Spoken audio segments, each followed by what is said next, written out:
The Art of Leadership Network. Hey leaders, welcome to the LeadCulture podcast. We're a part of the Art of Leadership Network. I'm your host, Jenni Catron, CEO of the Foresight Group. We're a company dedicated to helping leaders develop thriving teams. Each week, I'll be your guide as we explore practical strategies to equip you with the tools you need to lead with clarity, confidence, and build unstoppable momentum in your organization. My mission is to be your trusted coach, empowering you to master the art of self-leadership so you'll learn to lead yourself well so you can lead others better. Each week, we take a deep dive on a leadership or culture topic. You'll hear stories from amazing guests and leaders like you who are committed to leading well. So let's dive in and keep learning on this leadership journey together. Friends, today I am joined by Katie Richardson. Katie is an entrepreneur, designer, speaker, coach, parent, spouse, and innovator. Katie gives CEOs like you the tools and strategies you need to shape the world. And friends, this conversation was so fun. I love Katie's authenticity, her intentionality, and her purposefulness in how she shows up as a business leader, as a parent, as a spouse, all the hats she wears, her intentionality in understanding who she is and how she shows up in the world. You're going to love this conversation. She got me even kind of opening up and sharing a little bit about parts of my story that I was like, I don't think I've ever shared that before, but here we are. And so Katie's really become one of those people that I just quickly have a ton of admiration and respect for and want to continue to get to know better. So make sure you check out this episode and let us know later what you thought about it. So here's my interview with Katie Richardson. Well, Katie, thank you so much for joining me on LeadCulture. I got to be a guest on your podcast a while back. You did. And after that, I said, I need to spend more time with you. You're just one of those people that I just find so inspiring and thought my listeners need to get to know you as well. So thanks for joining me. Maybe start with just giving our listeners a little bit of your story and what your journeys looked like as a leader. Yeah. So I started as a product designer in school. And I kind of found this industry that I didn't know about it. And when I discovered it, I really started to thrive in school. And it was fun. It was exciting. It was interesting. And I got a scholarship from General Motors. I won national design awards. And kind of for the first time in my life, Jenni, I really felt like, oh, I'm maybe not a good for nothing. I just really felt like I found my place. And then I also found my husband. We got married. We started having kids. And I just assumed that was kind of the end of Katie's professional career. And, you know, like you, I'm a woman of faith, and God had a different plan for me. And when I had two young boys, we have four now, but when I had two young boys, I felt this very strong impression to start a business. And it felt very indirect conflict of another decision I'd made, which was to be a mother. Right. Yeah. And so ultimately, my husband and I together built what eventually became a multi-million-dollar international company with distribution in 2,000 stores in the US and 26 different countries. Built that company for about 10 years. And then 8 years ago, exited that company and felt a new call and a new responsibility, which is to be an executive business coach. And so that's what I'm doing today. And what's incredible is as I look at my journey, I feel like the business that I started was a learning place for me. It was like a school in a sense where God taught me things about business and responsibility and leadership and impacting the world. It was a powerful vehicle to learn all of those things. And when I exited my company 8 years ago, it was, okay, Katie, it's time for you to get out of that vehicle and get into a new vehicle where you take what I taught you and you share it with the world. Because the way that I built my business, Jenni, it was radically different. And there were times when I felt almost ashamed and embarrassed that I wasn't doing the hustle grind that I saw other people doing. And I'm like, That's Yeah. great that works for you, but that has me falling apart. And so Right. I had to learn a different operating system is essentially what I discovered. And God taught me that operating system. And so today, this is what I teach executives. And what's beautiful is not only does it impact revenue, like I have clients who say, you can look at my merchant account. And every time I have a session with you, Katie, it's like huge spikes in revenue. Because that business is a vehicle for you to have reach and impact in the world. So That's it has right. to be strong. But, it also impacts the partnerships, right? Whether that's with the other executives or the board, it impacts your Right. relationship with your team. It impacts your relationship with your spouse and your kids. It impacts your relationship with yourself. It impacts your health and stress level. It turns out this process impacts everything in Yeah. a meaningful way, Yeah. right? That's right. I love that you started with such an awareness of that. If I hear you correctly, it's like when started your business, it was like, wait a minute, I've got to manage both of these things. What I heard you say before is like being present for your kids and, not abandoning that call while also seeing this purpose in this business that you all were starting. And I love that I feel like so many leaders or entrepreneurs that I talk to crash in that they start the business or they start the thing. And then all of a sudden they realize they've abandoned some of the things that are most meaningful, the relationships, their family, et cetera. Yeah. It seems like you started with such a core conviction around trying to hold those two things in appropriate tension. Is that right? Well, I mean, Jenny, I did not get it right. And I made a lot of mistakes. And those mistakes were painful. And that's ultimately where the training ground would happen. Um, you know, a lot of what we do in life, it all stems back from who we believe we are. Oh. And I had made a decision really early on that I wanted to be a mother.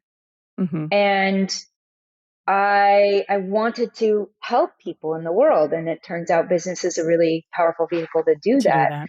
So these two pieces of my identity were in conflict. And I guess part of being a creative is you can be really open and curious. And I feel like it's a personality trait that has really benefited me in my life because it's so good. Rather than in that moment judge myself, shame myself, which I had done to certain extents, I was realizing that, if God's inviting me to do two things that, according to my perspective, are in conflict, right? Maybe my perspective is flawed. And I So became curious about what he was seeing for me. And, it took years. And in a lot of ways, I still feel like I'm on that journey. Sure. But I trusted that he was taking me somewhere. But I will say, there were one moment in particular where it just felt like this is not sustainable. My business is finally taking off, but it's taking off like a rocket. And I'm a very mean parent by 10 a.m. I have zero patience. And it's creating a lot of tension and stress in my marriage. And so it seemed really counter to what I thought God's plan for me was. Yeah. And in that moment, I had to figure out a better way. And I thought it was a business plan. I thought I needed a different business plan or a better way of managing my calendar. And there might be some elements of that are true. But the greater lever that I discovered I could pull was by expanding my definition of who I am. Ooh. Like, how you see yourself is either your greatest limiter or it has you expanding into new potentials. And for me, I was letting it limit myself. And I started to realize that the creative process that I use to create products, I needed to turn that on myself and create myself. In that moment, I wasn't the woman who could manage the multiplicity. Right. But maybe I could become her. Wow. Yeah. There's so much there, Katie. Like, this is why you're so good at this. And so just you've done the work. Cause I think so many of us do just come into our careers or into our adult journeys and just have these assumptions of who we are or who we're supposed to be. Right. Yeah. It was like, if I think about some of those subconscious thoughts, it was that recognition that, well, can I do it all? can I, Mm, and would I hmm have to trade one for the other? And it sounds like you had that same dynamic of like, well, can I be a businesswoman and be a mom?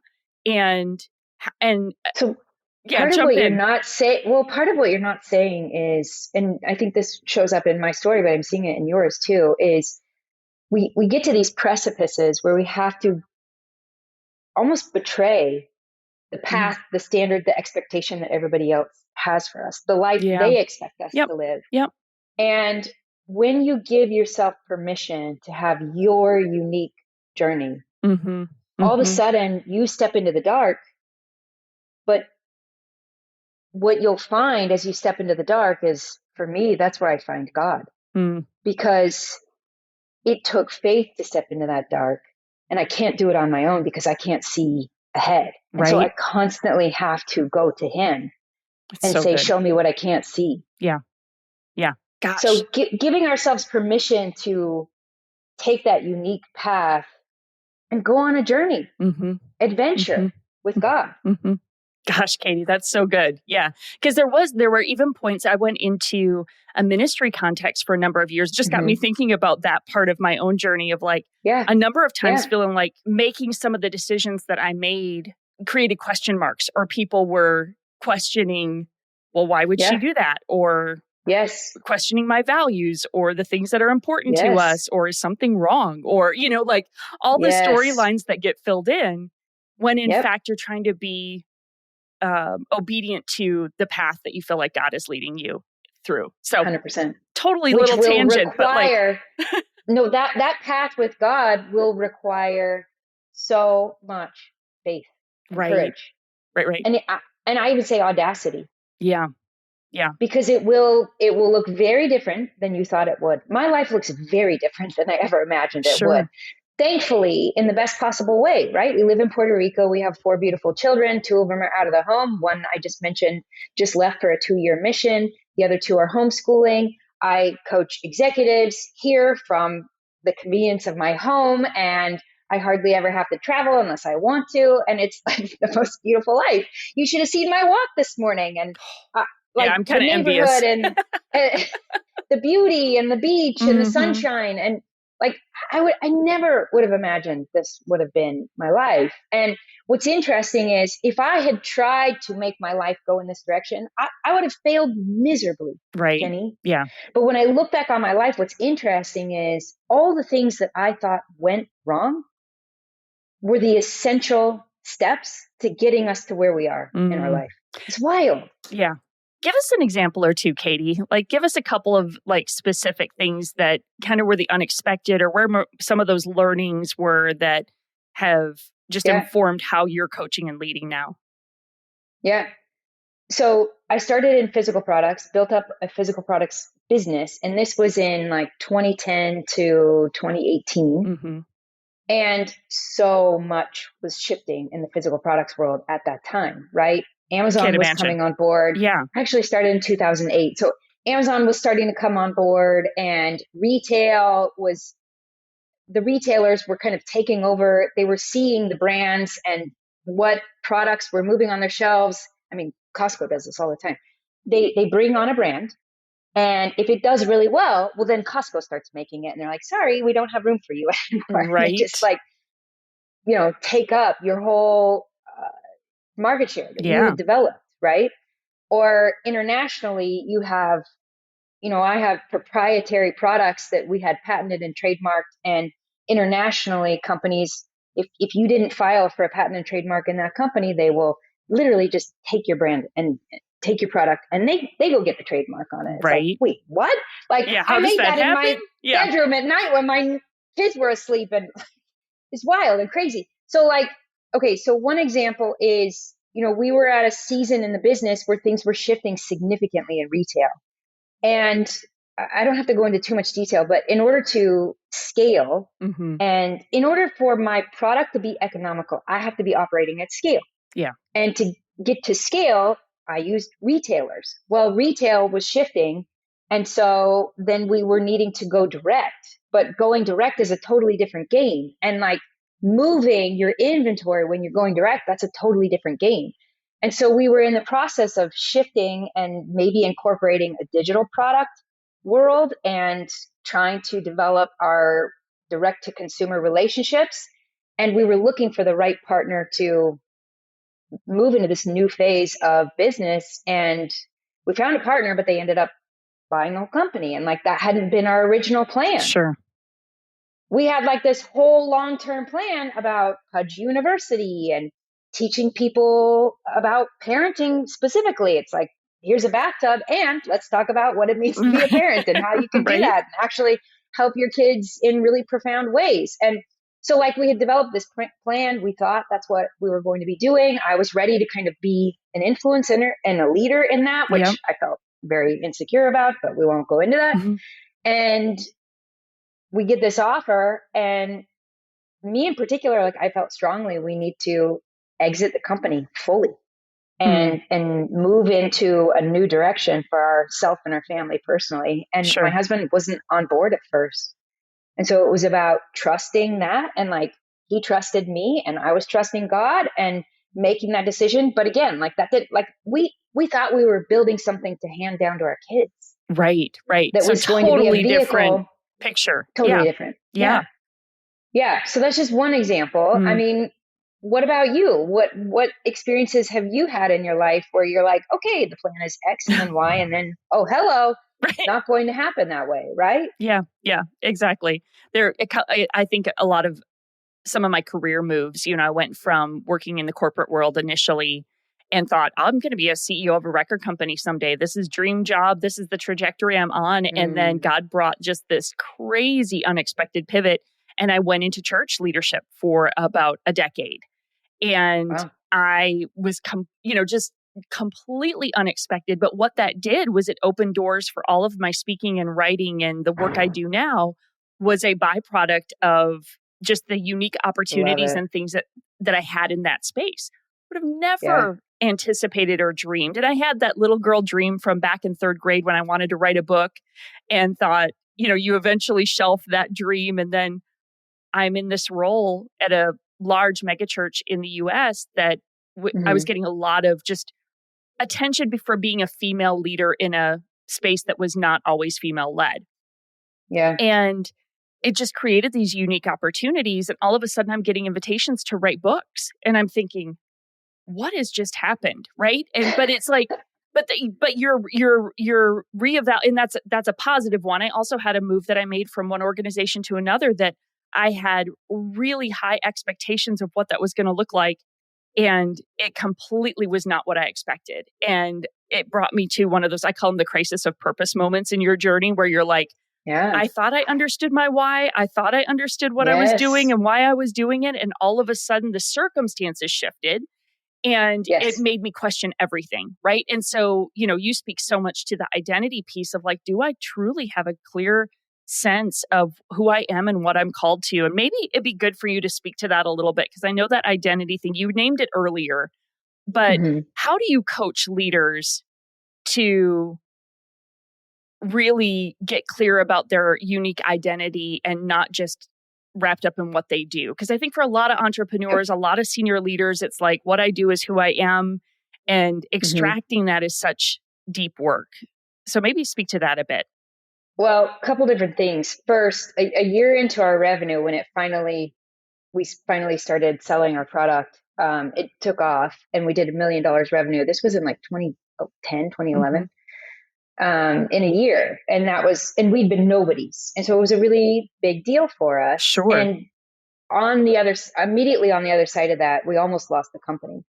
And it felt devastating personally. It felt like I was burning to the ground. Not my company was essentially almost being taken from me by some early stage investors. And it felt like they were destroying me. Sure. Yeah. And as painful as that experience was, it taught me that I had tethered my worth and my value to my company. Yeah. And if that was the case, then if the company goes down, I go down. And that's really destructive. So in that moment, I had to rebuild my identity of self with God. And there was a whole process in scriptures and Isaiah that helped me do that. But that lesson has become the core of what I help entrepreneurs do. Right. Because if up until then, I had kind of been living as default Katie, which was, it included what people had said to me about me, it included my young interpretation of who I am, it included the programming that my parents had given me, good and bad, right? Right. And yet it was limiting. And when I started to understand through lots of prayer and scripture study was that my business was a powerful vehicle for me to become who God created me to be. And that if I can co-create self with God, that ultimately is the best way to grow my business. Because if I'm limited, my business is limited. Yeah. And if I can expand, my business can expand. So good. So I feel like notes. That's way too ethereal and conceptual, though. Like, let me come down bring from some the practical. clouds. Yep. Yes. What was some good examples of this? Okay, so I have this client, Liam, who highly intelligent guy from a very young age. He's been an executive at Nestle and T-Mobile, and he ultimately ended up building and creating his own company. But he had become a slave to his company, and it was taking him down, and he never saw his kids, and he was kind of trapped into this corner, and his life looked like he was working 120 hours a week. When he told me that, I was like, I didn't know there was that many hours. Are there that many hours? Yeah, right. So he's working 120 hours a week. He never saw his kids, who were like 2 and 3. His wife was frequently irritated with him because he wasn't around. And she was like, how much longer is it going to be like this? And he was like, maybe 15 years. What? Yeah. And then there was a lot of conflict with his business partner. And he was being really protective the first time I talked to him about the business partner. And I came to find out, it took so many questions, Jenny, but his business partner was his rich uncle. Oh. And so if he did anything to create tension in that relationship, it would affect his mother. Right. Who historically had mental health breaks. And he was terrified of sending mom to the hospital. Sure. So he was totally trapped, totally constrained. We approached his situation from identity. And within 3 months, he was working half as much. Wow. His team had the greatest month ever. It was over. I met him in October. We started immediately working together. And by Christmas, he was taking a 2-week vacation without the laptop, rolling in the snow with his kids. His wife sends me a message and she was just like, thank you. Right. And he was finally living his life.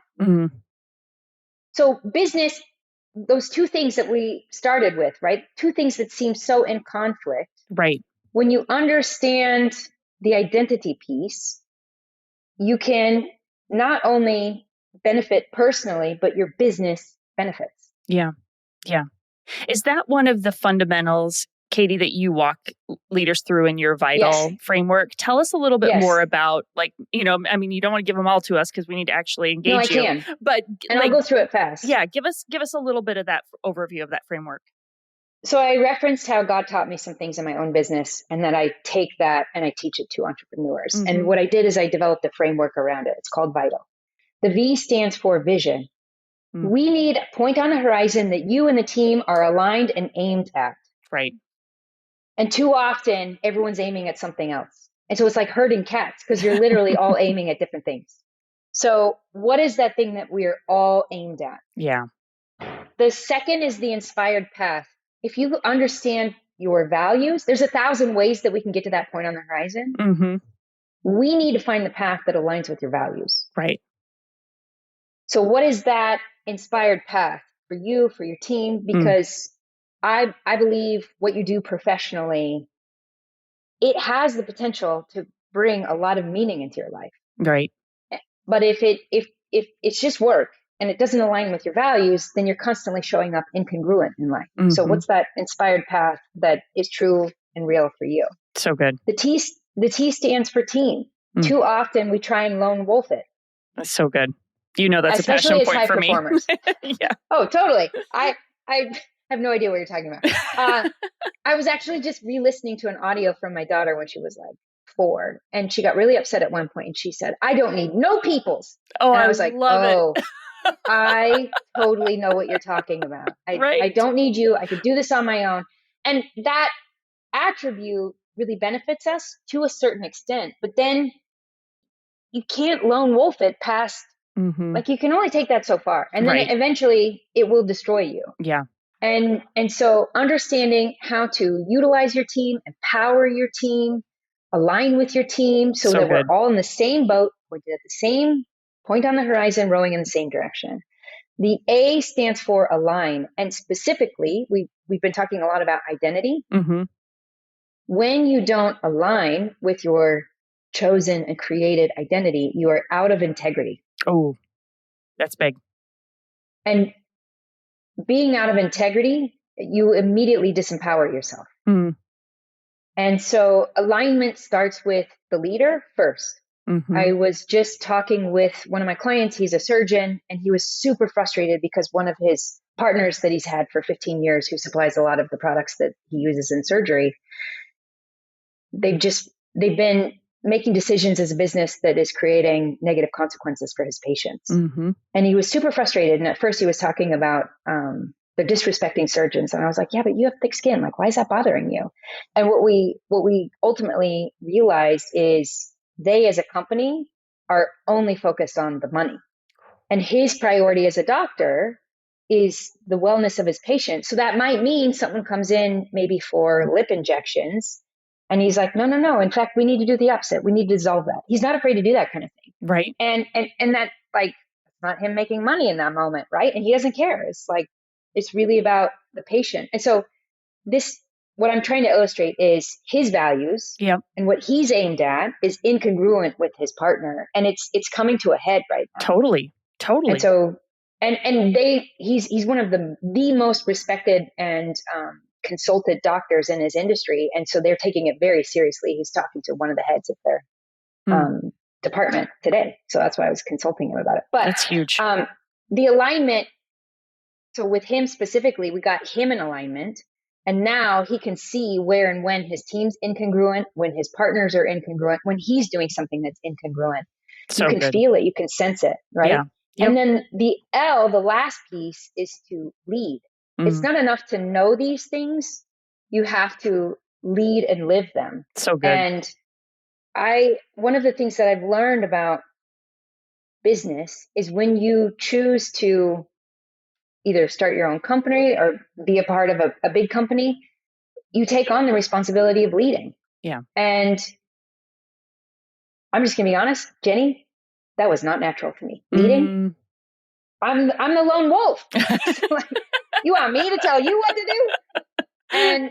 And so a lot of times I have found that these high performers, while they're really good at doing things, yes, they really struggle at leading how to do the thing. That's good. And so I have a framework that I teach them, because what they don't realize is they're disempowering their team. That's true. And they need to know how to lead. So those 5 components I have found are massive levers. So good. And not just building a better business, but retaining your customers, improving team culture. It's all of the things. And rather than all of the pieces of the machine working against each other, it's all in sync. Yeah, that's what I was going to say. It's holistic. Like, even as you walk through this really briefly, it's like, it's so comprehensive and holistic, instead of a lot of times we'll like troubleshoot the one thing. Oh, I need to focus on this. But like that comprehensive look at the vision, the inspired path. I love it aligned with your values, right? Like, so critical. Mm-hmm. The team component, the alignment,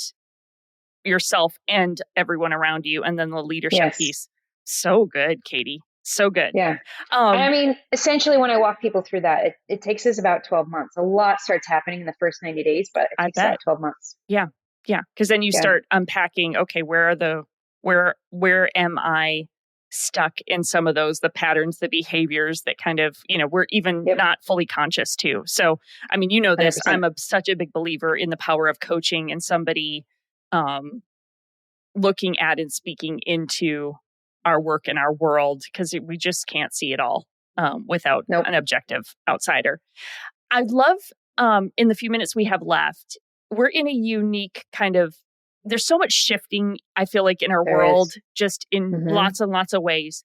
And Mm-hmm. I feel like leaders, and really this has been true for the better part of the last handful of years, but leaders are kind of constantly on their toes trying to figure out how to react and respond and what to do and how to lead and how to handle things right now.